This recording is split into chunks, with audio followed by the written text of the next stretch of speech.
Sorry about that, I had it plugged in. Making another Nessmuk. This one is sold. I'm making it for someone. And coming along pretty good. I got it sanded up to 220. I gotta spend a little more time on this side. And the handles are a wood called Catalox. And somebody has warned me that I should not breathe it, anti-libtard Ed, that I shouldn't breathe it. So when I go to sanding it, I'll wear my respirator. I usually do, but I'll be sure to this time. I forgot where I was. I had a phone call. I think I was talking about the handles, the Catalox, and curly maple liners. That's going to really look nice. And when I finish this Nessmuk up, I'm going to make the Damascus dinner skinner and the Damascus Sabine. This was number 3, the one that won the vote the other day. And I'm thinking about using 1/8" pins here. 1, 2, 3, 4, 5, 6. I haven't decided yet. Anyway, let me get back to sanding. I'm moving up to 320 now. I got it sanded up to 320. I'm still working on 320. But I just wanted to show you, maybe if this light can catch it, why you sand in alternating directions. Right now I'm sanding this away. The last grit I sanded this away. And I'm going to show you why. Because this way you can see the scratches from the previous. I'm going to see if I can catch them in the light. Maybe I need to put this light on. Yes. Can you see right here the scratches that are going this way? I can see them as long as I sand this way with the next grit. I can see when I've got that last grit sanding lines sanded out. And I've got it on the flat here. And then I come around this side and I sand this. Okay, see, now you can really see the scratches that are going this way. I just started sanding this way on the bevel. So, just thought I'd bring you up to speed. All right, let's go get coffee. All right, it's out of the forge. And now it's going to be tempered for 2 hours. 2 1-hour sessions. And then I can go back starting at 400 grit and sand it up to 600. And I may, let's see, it's probably 2 or so. So it'll be 4 o'clock.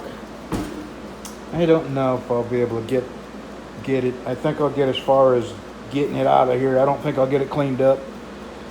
And tomorrow my wife has another doctor's appointment. Jeez, I'll tell you. And then I have one Friday, and then Bev has one Tuesday. And it's just we spend all our time going to doctors. All right, money. I may get back at this some tomorrow afternoon. Well, here's an interesting little tidbit. This is basically, it's an eraser, and what it does, here, I'm going to turn this machine on and I'll show you what it does. When you sand on wood, it fills up these little pores, and you can get a lot more use out of your sandpaper if you do this. Let me turn this on, noise alert.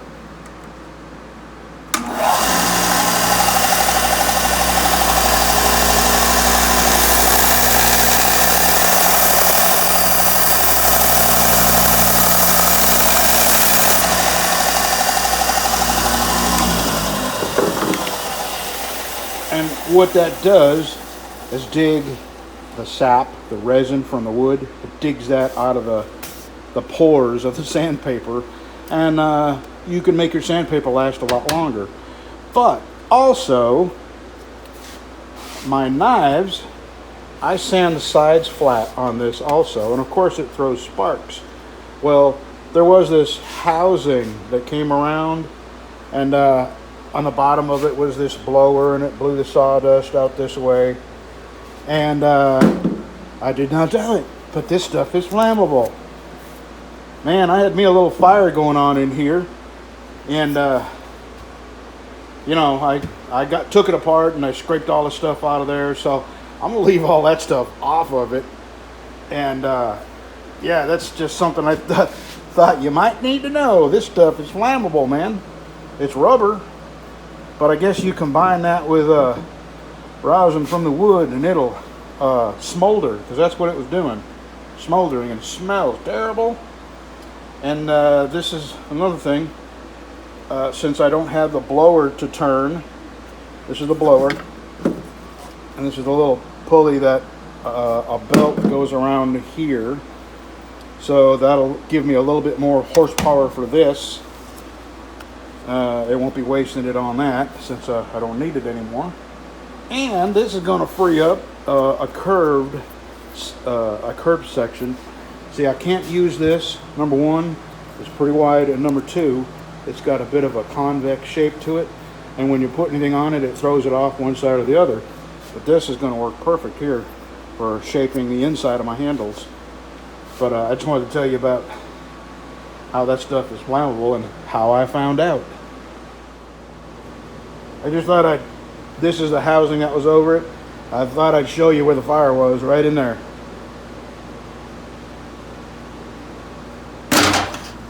I've got this back lit so I can see the gap. Let me start from the beginning. I've got a lot of run out in this chuck, and yesterday I pulled this thing out and sanded this down, and I turned it 180 degrees from the way it was mounted, and still had an incredible amount of wobble or run out. And so it is the chuck, because watch this.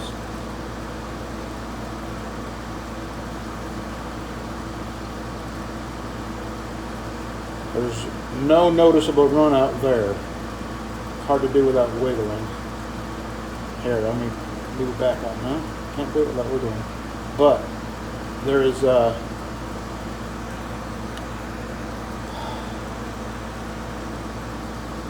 no visible run out. So, if I buy a new chuck with a new, what do they call this? Mortise? A quill? Oh, it's a JT3. Okay. Okay, I know what to buy now. I'm going to buy probably a Jacobs keyless chuck with a JT3 quill. Good deal. Well, guess what? I can make this junk piece of crap Craftsman into a usable drill press. And probably not going to cost me but maybe 70, 80 bucks.